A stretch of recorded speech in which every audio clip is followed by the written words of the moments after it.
Негизи дүйнөдө бир гана эже сиңдичи кичинекей кезинде мынтип талашышат экен. Эжеси сиңдисине айтат экен: ал менин кийимим, аны кийме десе, эже сиңди чоңойгондон кийин бири-бирине айтып калат экен: карачы сиңдим, карачы эжекем, кандай көйнөк алдым, мен сен кийесиңби дейт экен. Дүйнөдө бир гана эже сиңди болдучу менин бөлмөмө кирбечи десе, бир гана эже сиңди чоңойгондон кийин үйгө качан келесиң, үйгө эртерээк келчи деп бири-бирин күтүп калат экен. Дүйнөдө бир гана эже сиңди мага акыл айтпай эле койчу деп кичинекей кезинде айтса, чоңойгондо айтып калышат экен: сен акылың керек болуп турат азыр, могул жерде мага жардам берчи деген бир гана эже сиңди болот экен. Дүйнөдө бир гана эже сиңди кичинекей кезинде мамам мага көйнөк алып берди карачы, атам мага көйнөк алып берди карачы десе, эже сиңди кийин чоңоюп бой жетипкенден кийин апама бир көйнөк алып берели, атама бир бут кийим алып берели деп калат экен.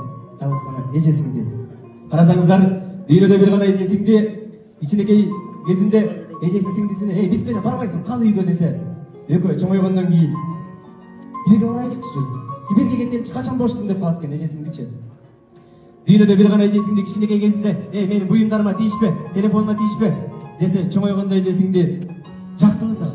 Жакшы, ал мен ушул сеники деп калат экен да.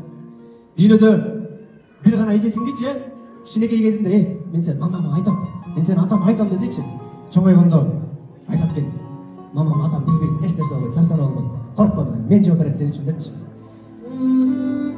Дүйнөдө бир гана эже сиңди кичинекей кезиндечи алдыр менин акчам, алдыр менин кирешем, тийишпе десе, бир гана эже сиңди чоңойгондон кийин: акчаң барбы? Канча керек? Жол керегиң барбы? Эйтинсең барбы? Кийимиң барбы?